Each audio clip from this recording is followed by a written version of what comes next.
नमस्कार मित्रांनो, मी कुणाल मगर आणि तुम्ही पाहत आहात आपलं शेत शिवारी यूट्यूब चॅनल. आजचा व्हिडिओ आपल्या सगळ्यांसाठी अत्यंत महत्त्वाचा असणार आहे. आज आपण अशा एका आधुनिक आणि यशस्वी तंत्रज्ञानाबद्दल बोलणार आहोत, ज्याचा वापर आपण केला तर शेतकऱ्याचे दरवर्षी लाखो रुपये वाचू शकतात.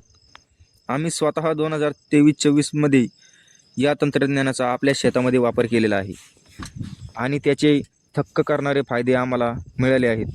हे तंत्रज्ञान नेमकं काय आहे, खर्च कसा वाचतो आणि जमिनीची तब्येत कशी सुधारते, हे आज आपण सविस्तर पाहणार आहोत. ज्यामुळे व्हिडिओ अजिबात स्किप करू नका, शेवटपर्यंत नक्की पहा. पारंपरिक शेतीत मशागतीचा खर्च, नांगरणी, रोटर, खत आणि मजुरी यामुळे शेतकऱ्याचा खर्च दिवसेंदिवस वाढत चालला आहे. पण जेव्हा आम्ही SRT पद्धतीचा अवलंब केला, तेव्हा आम्हाला मोठा फायदा झाला. मशागतीचा खर्च वाचला, अजून रोटर आणि नांगरणीचे हजारो रुपये वाचले, कारण या पद्धतीचा वातावरण मशागत करावी लागत नाही. या तंत्रज्ञानामुळे पिकांना मिळणारे अन्नद्रव्य सुधारले, ज्यामुळे रासायनिक खताचा वापर मोठ्या प्रमाणावर कमी झाला.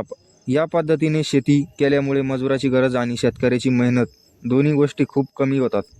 रासायनिक खतं आणि मशागत कमी झाल्यामुळे जमिनीची नैसर्गिकता अतिशय मऊ आणि भुसभुशीत होत चालली आहे. आता सगळ्यात महत्त्वाची गोष्ट म्हणजे कचरा व्यवस्थापन. व्हिडिओमध्ये स्पष्ट दिसत आहे की आपण जमिनीचा खालचा किंवा पिकाचा कचरा कधीच जमवलेला नाही. शेतातला कचरा जाळण्याऐवजी तो त्याच्या जमिनीत साडण्यासाठी किंवा कुजण्यासाठी वापर केलेला आहे. नियोजन असे आहे की 2023 मध्ये आपल्या किंवा भाजीपाल्याच्या जसा बेड काढतात, अगदी त्याच पद्धतीने शेतात पक्के बेड तयार करून घेतले. त्यानंतर टोकन यंत्राच्या साहाय्याने मक्याची लागवड केली. मक्का निघाल्यानंतर दुसरं हिवाळी पीक म्हणून आपण गव्हाची पेरणी केली.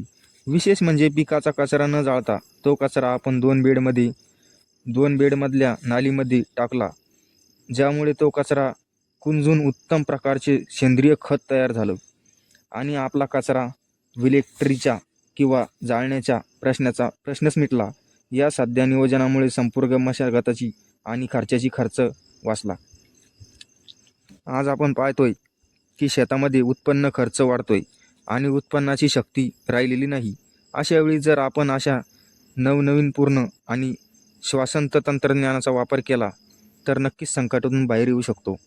हा अनुभव स्वतः घेतला असून खर्च कसा वाचला, जमीन कशी सुधारली हे डोळ्याने पाहिले आहे. म्हणूनच मी तुम्हाला सांगत आहे मित्रांनो, महाराष्ट्रातील प्रत्येक शेतकऱ्यांनी हे तंत्रज्ञ समजून घेतले पाहिजे आणि आपल्या शेतीला थोडेफार प्रमाणात का होईना याचा प्रयोग केला पाहिजे. यातून वेळ आणि पैसा, मेहनत तीनही बचत होती. SRT शेतीची ही पद्धत कशी वाटली? याआधी हे तंत्रज्ञान वापरलेले आहेत का? याविषयी विचार केला आहेत का? खाली कमेंट करून नक्की सांगा. जर हा व्हिडिओ आवडला असेल तर इतर शेतकरी बांधवांपर्यंत शेअर करा, व्हिडिओला लाईक करा आणि आपले शेत शिवारी यूट्यूब चॅनल सबस्क्राईब करायला विसरू नका.